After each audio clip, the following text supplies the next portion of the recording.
tidak tahu urusan orang lain. Ini paling buat kita bahagia, terutama di zaman sekarang ini. Dan benar-benar sabda Nabi, min husni islamil mar'i tarkuhu ma la ya'nih. Di antara keelokan Islam seorang meninggalkan yang bukan urusannya. Kita ini sekarang terlalu banyak maklumat, terlalu banyak informasi yang masuk ke dalam otak kita, yang memenuhi hard disk kita. Yang informasi tersebut tidak menatap di kepala kita, hanya sekedar numpang lewat kemudian pergi. Yang hanya membuat konsentrasi kita hilang. Kita zaman penuh dengan informasi. Seorang punya Facebook saja, informasi terlalu banyak masuk di otaknya, masuk di HP-nya, dia lihat satu persatu. Seorang punya Twitter, kemudian dia punya langganan sampai 200 langganan. Wes. Presiden Amerika langganan dia. Presiden Korea langganan dia. Presiden aja berapa presiden dia langganan. Belum lagi artis, si fulan. Ustaz juga ada, Ustaz fulan. Berita ini, .com banyak sekali. Apa enggak stres otaknya? Apakah itu bikin dia bahagia? Tidak sama sekali. Dan saya sering sampaikan hal ini. Saya bicara tentang diri saya. Ya, saya dulu punya banyak kawan, saya punya Twitter, punya ini. Setelah saya tinggalkan, saya lebih bahagia. Tidak terlalu tahu banyak urusan orang. Ya. Ustaz, tapi saya bisnismen. Ya, enggak apa-apa. Kalau ente memang perlu tahu, silakan. Ada hubungannya dengan bisnis, silakan. Ya. Tapi tidak semua kita bisnismen. Banyak di antara ibu-ibu cuma hanya ibu rumah tangga. Terus mau tahu berita ini, berita anu, ngapain?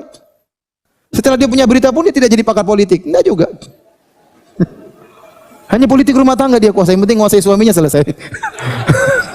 Ngapain berita macam-macam bikin pusingnya? Ben. Sekarang semua orang tahu apa saja, coba. Maksudnya nggak usah jauh-jauh, orang mungkin jual es, jual apa. Tapi kalau bicara tentang informasi, ini tidak tersusun rapi. Apa manfaatnya dia di akhirat? Di dunia pun tidak jadi pakar, di akhirat terbuang-buang sih waktunya. Apakah dia untuk membaca informasi yang banyak itu tidak buang waktu? Buang waktu tidak? Buang waktu. Kalau 1000 informasi masuk di kepalanya tiap hari, betapa waktu habis? Kapan dia baca Qur'annya? Kapan dia tadabbur ayat-ayat Allah Subhanahu wa taala? Bagaimana dia mau menangis di hadapan Allah sementara informasi begitu banyak? Inilah ada kasus inilah kemudian berkembang ini tidak berhenti. Saya bilang sekarang antum di zaman antum butuh untuk sekali-sekali matikan HP. Ya. Binasa Ustaz kalau matikan HP. Kalau internet hilang pusing kita ya. Jadi ketergantungan terhadap berita luar biasa ya. Saya tidak mengatakan bahwasanya berita tidak manfaat, tapi saya katakan 95% tidak bermanfaat buat antum. 5% ya pilih-pilih, ente silakan dengar berita, tapi pilih-pilih. Jangan semua sumber berita ente langganan. Yang paling menurut ente baik itu aja langganan. Tidak semua berita kita harus tahu. Tidak semua berita kita harus apa? Harus tahu.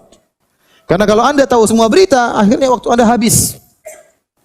Mau ngurus suami nggak ada waktu, mau ngurus istri nggak ada waktu, mau ngobrol sama istri nggak ada waktu, mau senyum sama anak-anak, mau pelukan sama nggak ada waktu, mau jalan-jalan sama anak nggak ada waktu. Terus kehidupan apa yang buat Anda bahagia? Kalau bukan begitu. Kalau Anda tidak dekat sama istri dan anak-anak, terus apa kebahagiaan yang Anda dapatkan? Kalau Anda tidak dekat dengan orang tua, apa kebahagiaan yang Anda dapatkan? Tidak ada kebahagiaan. Anda merasa hebat punya informasi, orang lain yang lebih banyak browsing, lebih banyak informasi daripada Anda. Jadi kalau Anda ingin bahagia, ya udah, jangan terlalu banyak dengar apa? Berita. Ini benar nasihat dari saya ya. Jangan terlalu banyak dengar apa? Berita. Kalau ada berita sangat penting, toh akan kita tahu, akan jadi buah bibir masyarakat.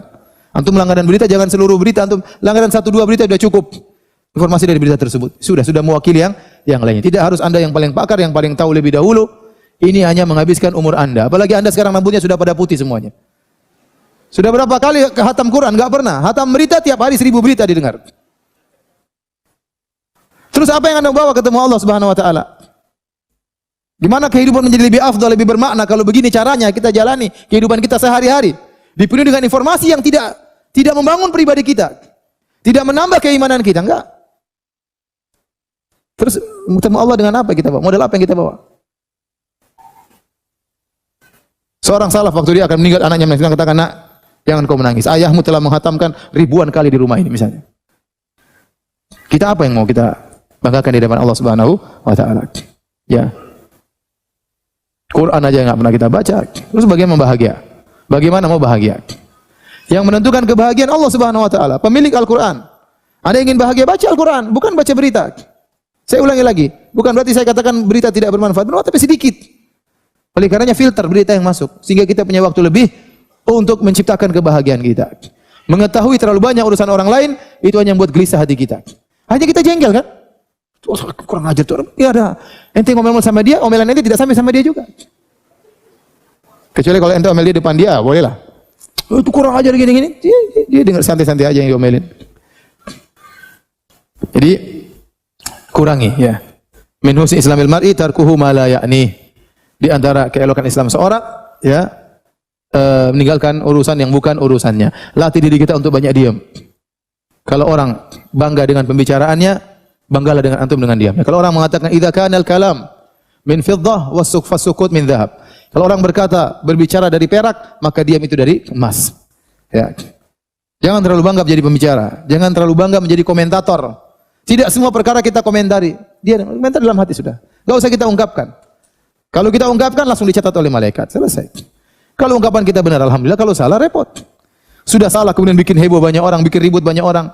Jadi bahan pembicaraan di antara orang lain, dia jadi bahan perdebatan di antara banyak orang. Kita repot nanti hari kiamat. Jadi jangan lupa ya, kalau ingin bahagia kurangi mengetahui banyak berita. Jangan ya.